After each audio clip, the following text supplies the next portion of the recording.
Magandang araw mga bata! Kumusta? Ako si Ma'am Alma at nagagalak na makasama ko kayo sa ating aralin sa araw na ito. Tara na! Tuklasin natin! Abracadabra!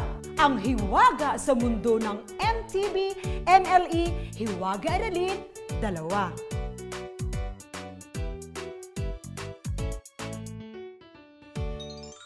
Balikan natin,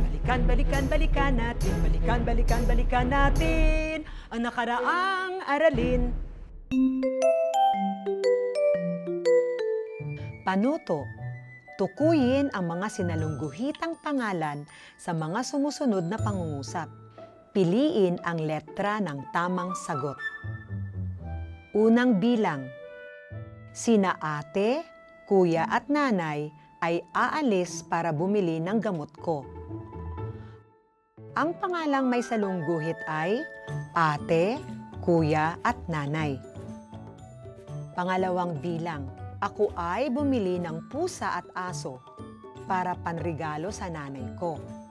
Ang pangalang may salungguhit ay pusa at aso. Pangatlong bilang, makukulay na kutsara, baso at plato ang natanggap kong regalo. Ang pangalang may salungguhit ay kutsara, baso at plato. Ika-4 na bilang, pinasyalan namin ang Luneta Park kahapon. Ang pangalang may salungguhit ay Luneta Park. Ika-5 bilang, hinandugan ng katutubong sayaw ang alkalde ng baryo Masayahin. Ang pangalang may salungguhit ay alkalde. Sabay-sabay na nating sagutin ang mga katanungan. Unawaing mabuti para makasagot ng wasto.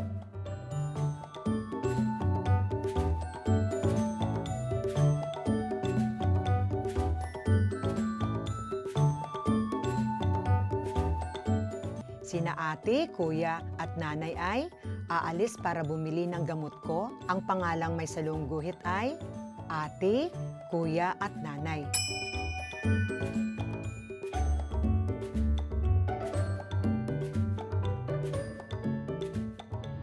Ang tamang sagot ay letrang A. Pangalawang bilang, ako ay bumili ng pusa at aso para panregalo sa nanay ko. Ang pangalang may salungguhit ay pusa at aso.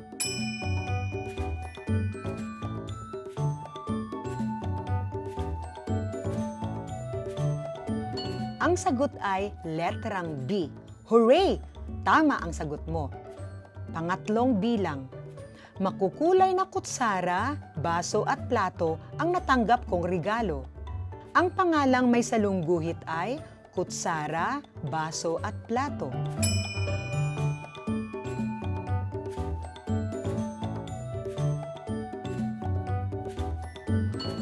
Ang sagot ay letrang B. Tama ang sagot mo.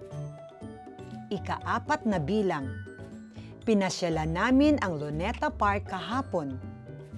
Ang pangalang may salungguhit ay Luneta Park.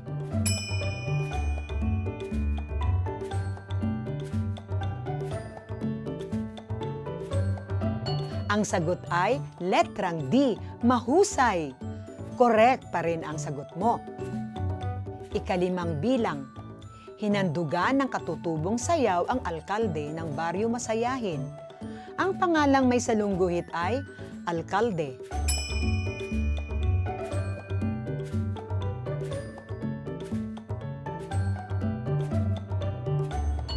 Ang sagot ay letrang B. Ang galing-galing mo. Tama ang sagot mo. Mga bata, alam ninyo, ako ay natutuwa dahil tama lahat ang mga nakuha ninyong mga sagot.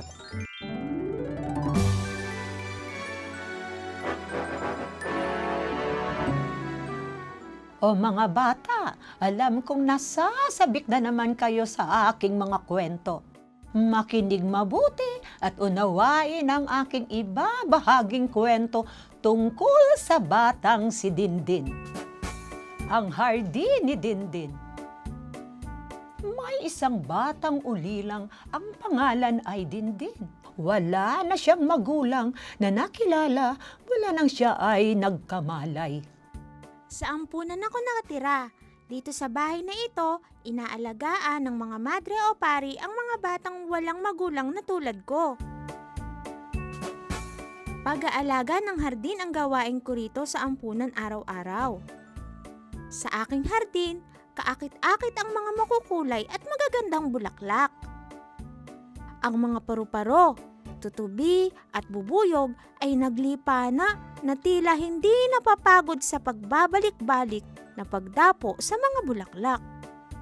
Mayayabong ang mga puno dito, kaya maaari kang magpahinga sa lilim ng mga dahon at sanga nito. Nananatiling masiglang bata si Dindin dahil sa kanyang malaparaisong hardin.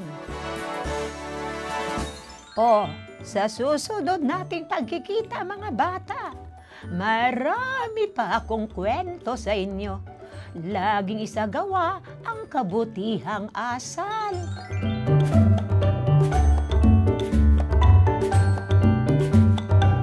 Makinig mabuti at maging mapanuri sa mga tanong ko para masagutan mo ito ng tama.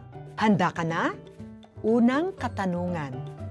Ano si Dindin sa ating kwento?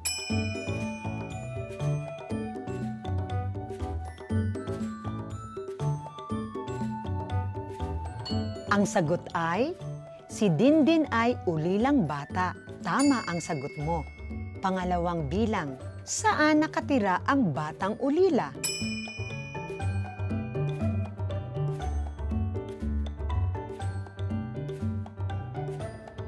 Ang sagot ay, nakatira si Dindin sa ampunan.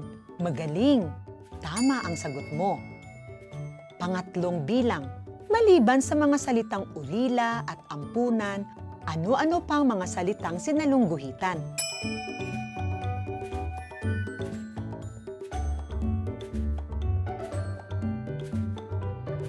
Ang sagot ay, kaakit-akit at mayayabong.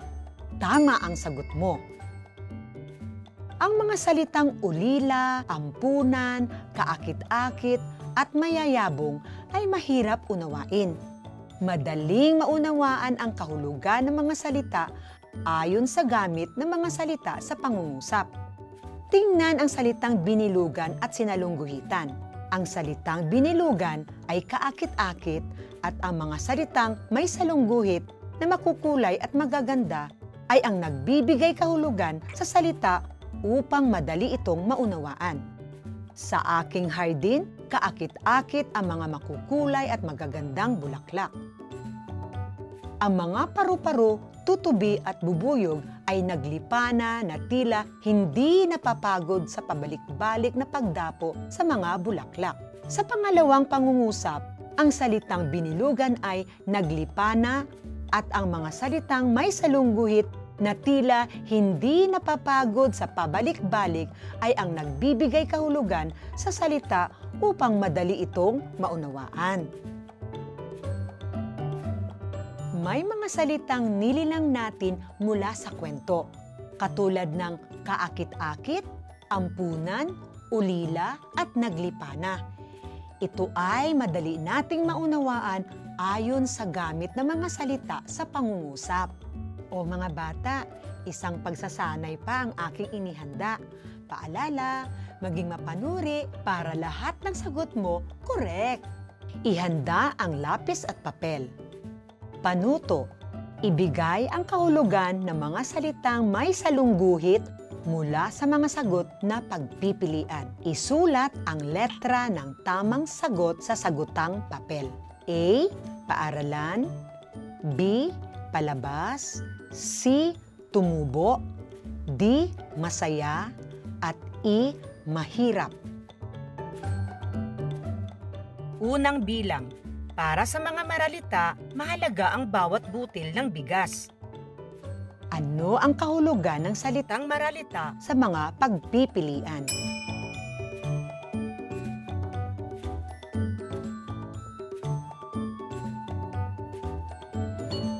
Pangalawang bilang, Maligaya si Jeya sa pagbabalik ng kanyang ina. Ano ang kahulugan ng salitang maligaya sa mga pagpipilian?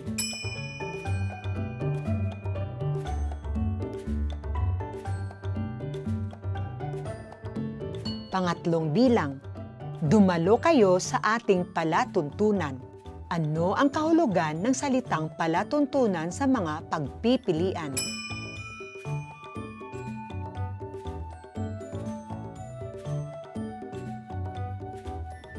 Ika-4 na bilang, sumibol na ang itinanim kong buto ng halaman. Ano ang kahulugan ng salitang sumibol sa mga pagpipilian?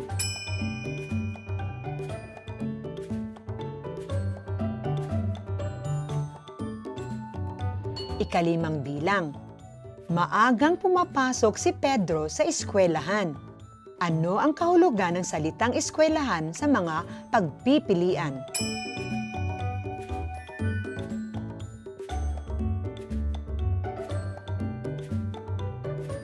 Mga bata, iwawasto na natin ang mga sagot ninyo.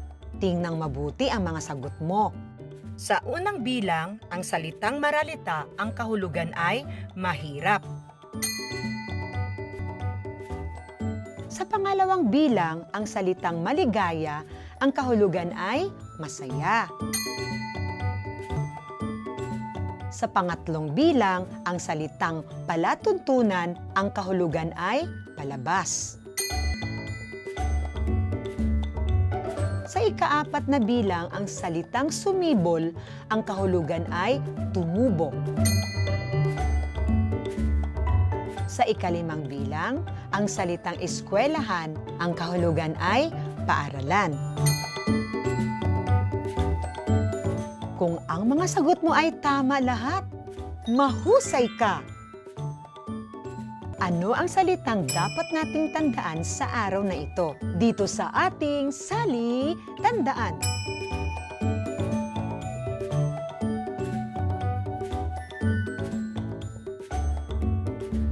Magaling! Ito ay ang mga salitang nilinang sa kwento.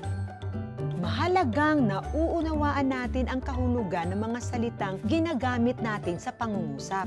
Dahil sa ganitong paraan, nagiging mas mataas ang antas ng ating pag-unawa sa mga babasahing teksto at maging sa pakikipag-usap sa kapwa-tao. Nais mo bang makakuha ng mga lumilipad na mga bituin? Kung gayon, eto pa ang mga pagsasanay na sasagutan natin. Halika! Sasamahan kita sa pagsagot nito. Game na panuto. Piliin ang kahulugan ng salitang may salungguhit batay sa pagkakagamit nito sa pangungusap. Isulat ang letra ng tamang sagot sa sagutang papel. Unang bilang, matayog ang lipad ni Marna. A. Mabilis. B. Mababa. C. Mabagal. D. Mataas.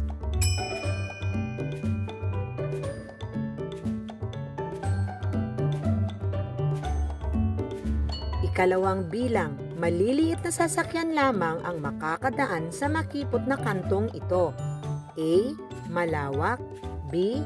Mahaba. C. Makitid. D. Maganda.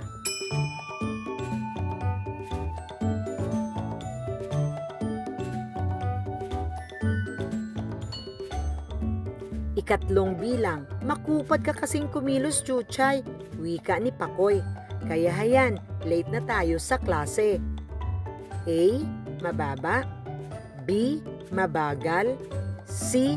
Mabilis. D. Mataas.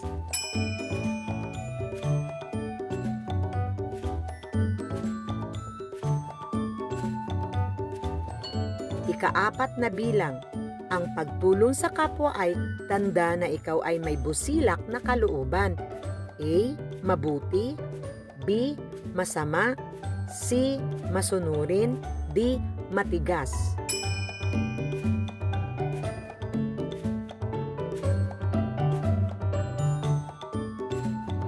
Ika-5 bilang, nahabag ako sa mga batang natutulog sa kalye.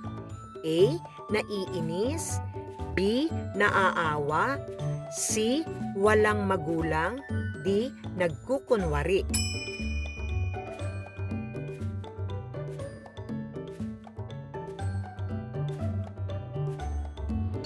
Balikan natin ang mga salitang sinalungguhitan sa mga pangungusap.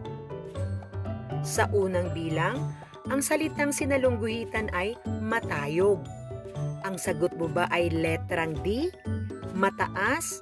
Tama ang sagot mo. Sa ikalawang bilang, ang salitang sinalungguhitan ay makipot.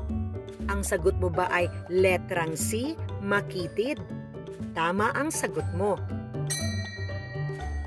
Sa ikatlong bilang, ang salitang sinalungguhitan ay makupad. Ang sagot mo ba ay letrang B? Mabagal? Hooray! Tama ang sagot mo.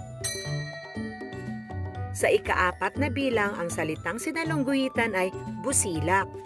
Ang sagot mo ba ay letrang A? Magaling! Tama ang sagot mo. Sa ikalimang bilang, ang salitang sinalungguhitan ay nahabag. Ang sagot mo ba ay letrang B? Bravo! Tama pa rin ang sagot mo. Nakakuha ka ba ng 5 puntos? 4 na puntos? 3 puntos? Huwag kang mag-alala dahil alam kong paghuhusayan mo pa ang pagsagot sa susunod nating pagsasanay. Basta't kasama mo ako, kayang-kaya nating sagutan ang pagsasanay. Handa ka na bang sagutan ito? Simulan na natin! Ano to? Mula sa mga salita na nasa loob ng parisukat, piliin ang tamang kahulugan ng mga salitang kulay ay bughaw. Unang bilang, si Ana ay maraming mithiin sa buhay kaya siya ay masipag sa pag-aaral. Alin sa mga salita na angkop ang kahulugan sa salitang mithiin?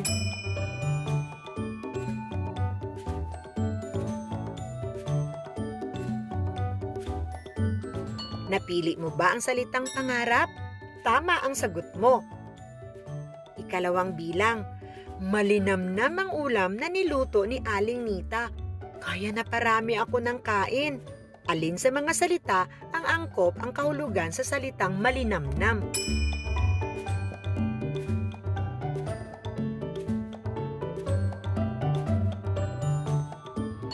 Napili mo ba ang salitang masarap? Tama pa rin ang sagot mo. Ikatlong bilang, masangsang na amoy ang dulot ng mga nabubulok na pagkain sa kusina. Alin sa mga salita ang angkop ang kahulugan sa salitang masangsang?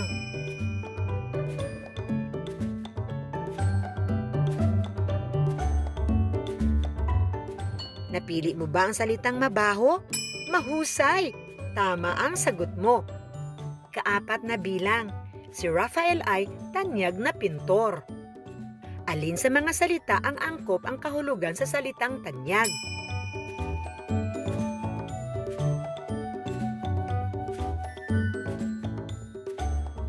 Napili mo ba ang salitang sikat? Magaling, magaling! Tama ang sagot mo. Ikalimang bilang, punong-puno ng kagalakan si tatay dahil ipinagdiriwang niya ang kanyang kaarawan. Alin sa mga salita ang angkop ang kahulugan sa salitang kagalakan?